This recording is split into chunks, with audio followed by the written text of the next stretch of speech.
umaraw, init. Tingnan niya natin, nasa 4 na yung temperature.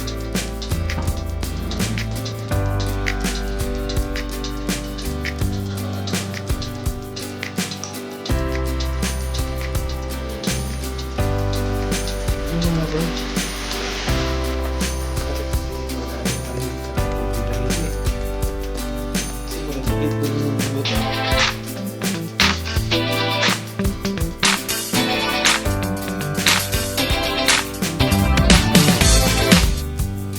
Good morning mga abay, napagpalang araw ng linggo. Ngayon ay makulimlim sa labas, medyo malamig. Okay mga abay, positive 2 ngayon. Mamaya po itataas mga hanggang 7 po, positive 7. Kanina ay sumikat ang araw, 6:31 at lulubog po mamaya 8:51. Ang chance po ng snow ay 10% lang, so wala pong bumalabs na mag-snow ngayon. Yun nga lang, medyo mahangin kaya malamig. Kaya kung naka-jacket ako, lumabas ako kanina. Sinubukan ko, hindi ko pala kaya. Malamig, nagtapon ako ng basura. So mga abay, update ko lang po kayo dun sa virus dito po sa amin. Tumaas po. So kailangan pag-iingat tsaka mga po dyan sa Pilipinas na panood ko kanina sa news, kaninang madaling araw. Tumataas na din. Kailangan natin talaga ng pag-iingat and pray po tayo palagi para malampasan natin itong pagsubok na dumadating sa atin. So mga abay, word of the day po tayo. May pinadala po si Sister Normie.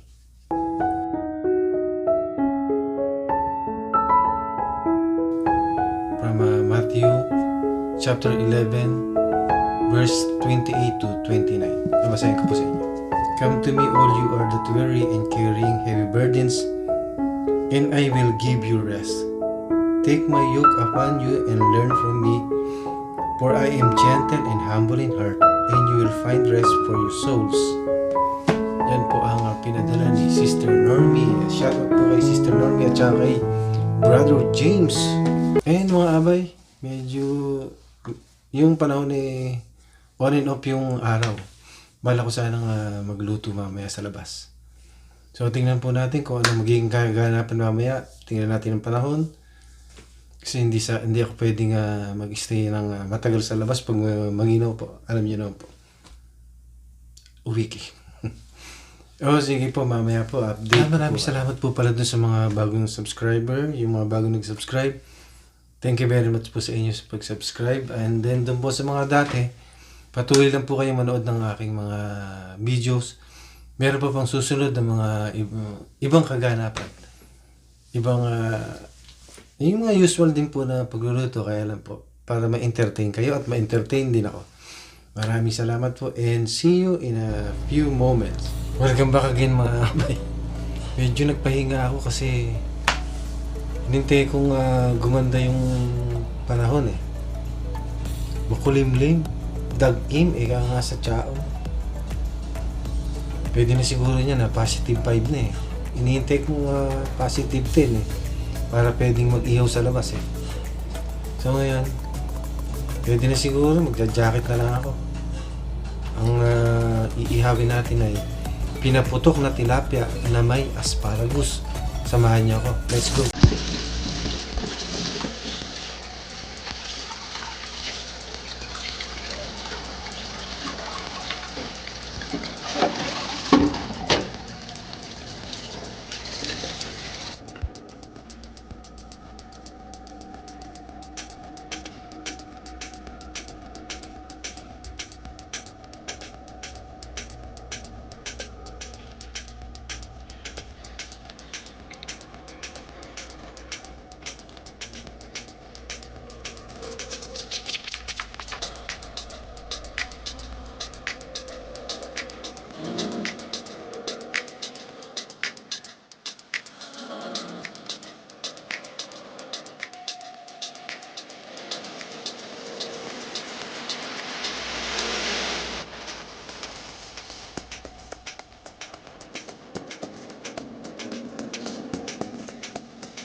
Okay guys, andito tayo sa labas ngayon.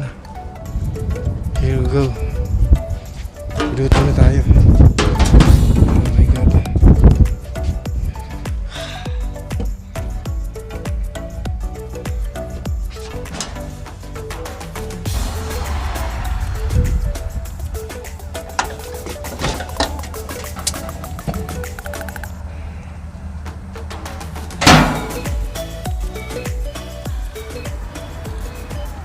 Okay mga bay, maapoy na siya. Takpan muna natin to para mag-init siya. So, kailangan natin ay 250. Okay mga bay, pwede na, nag-300 na siya. Sumobra na siya sa kota. Lagyan na natin yung here we go, lagyan na natin yun. Sumasagit-chit na, takpan uli natin. Balikan natin after 10 minutes. Alam niyo mga abay, nakalimutan ko. Hindi ko pala nalagyan ng lemon at saka bawang doon sa labas. May edad na kasi. Lamig, papasok ko doon sa loob. Tumaas na siya mga abay, naging 40 na. No, it's 400. Let's open it. Here we go. Kita niyo ba yung mga abay, yung snow? Snow na siya, lakas.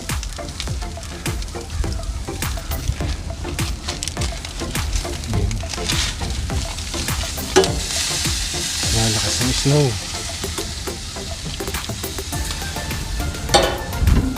Panuloy natin. Oh, tingnan niyo mga abay. Umaraw, uminit. Tingnan niyo natin, nasa 40 na yung temperature. Yung kabila naman, kabilang side na iyo. Mamaya okay na to. Ito nga pala yung pinaputok na tilapia with asparagus and baby potato. Okay. Sunog na yata, maamoy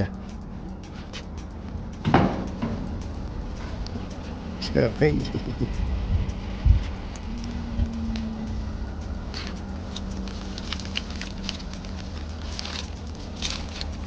Sunog na.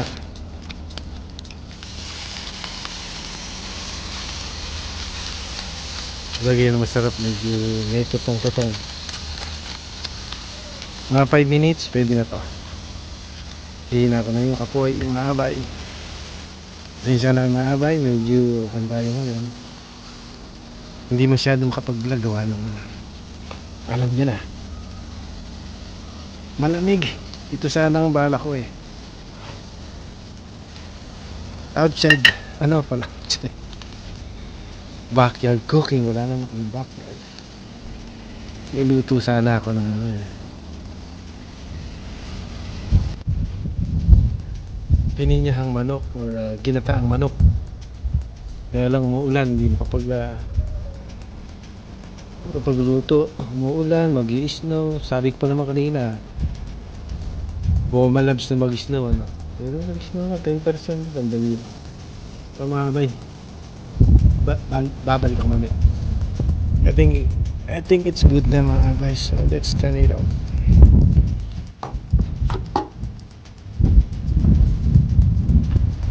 Here we go. See.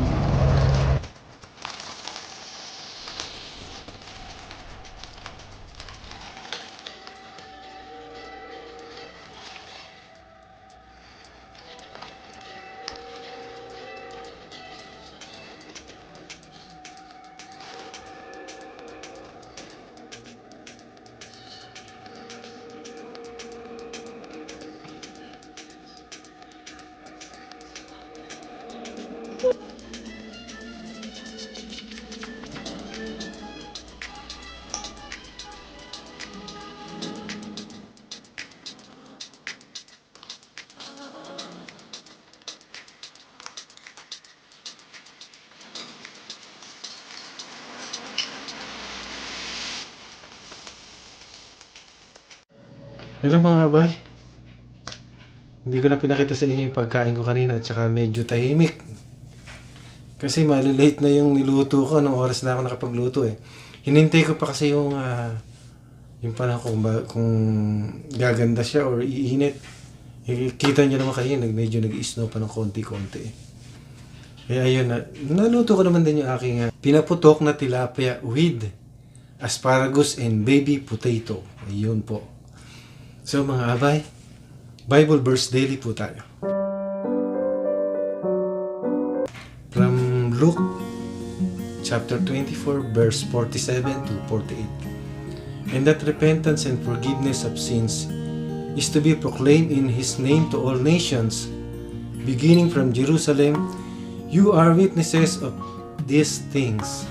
Sa tuwing tayo ay magdarasal, tayo ay humingi ng kapatawaran sa mga kasalanan na ating nagawa sa ating kapwa at sa Diyos. Humingi tayo ng sana, Lord, patawarin niyo po ako sa mga kasalanan ko. Sa Panginoong ating hindi nakikita, nagagawa nating humingi ng patawad. Sa taong ating nakikita kaya, nagagawa kaya nating magbigay ng tawad sa kanila. It is easy to say, Lord, forgive me. Why it hard for us to forgive to other people? Ang hatid sa atin ni Kristong muling nabuhay ay kapayapaan. Peace be with you. Ito ang sabi niya sa mga alagad niya na nang iwan sa kanya. Ito ang sabi niya sa mga alagad niya na takot na nagkukulong sa isang silid. Nawa tayo ay humingi ng biyaya. Tayo ay humingi ng rason sa ating Panginoon na magbigay tayo ng kapatawaran sa bawat isa. Tayo ay nakasaksi sa babaan loob ng ating Panginoon at siya po ay nagpatawad. God bless you. So mga may shoutout time nga pala tayo. Ito ang segment na kinaabangan ng iba. Shoutout nga pala kay Rogelio de Jesus ng Rapsa Pares ng San Leonardo po. And Benedict Socorro, Makati. Sean Lim, Sis Normie, and Pastor James, siya po yung nagbigay sa atin ng Word of the Day kanina dun po sa opening. And biyahe ni Dogs, Cassandra Vlogs, Rapi Palma. Ito po, tsaka po dun sa mga bago nating mga subscriber. Maraming salamat din po kay TQ Moto ng Chang Quezon, kay Nanette Zeta Cruz Laksamana ng Sun Life, Jackie Soria, Chang Quezon, kay Ma'am Susie Castillo ng Shinjuku Ramen House sa may Pasun Tamo, Raniel Rosales, alis na si Raniel, good luck sa'yo. Chris Ronella from Edmonton, Franz Carandang, si BC, Lynn Maliwat, Emerson Rivano, Maymay Castillo ng Calgary, Grace Malabanan, and Grace Pablo. At saka po pala doon sa kapatid ko na si Erwin, tsaka si Aiko. Meron po silang rolling store and To God Be the Glory digital printing on by Girly Urbe. So maraming salamat po sa pagsama sa aking pong nilutong pinaputok na tilapia na may with pala. Ganoon din pala yun. With asparagus and baby potato. Thank you very much po. Kung bago pa lang kayo sa channel ko, please subscribe and hit nyo na po yung bell para kumalambang at maging updated kayo sa mga susunod ko pang mga videos. There's a rainbow always after the rain. See you on my next vlog. And Rick Pablo here. Thanks for watching.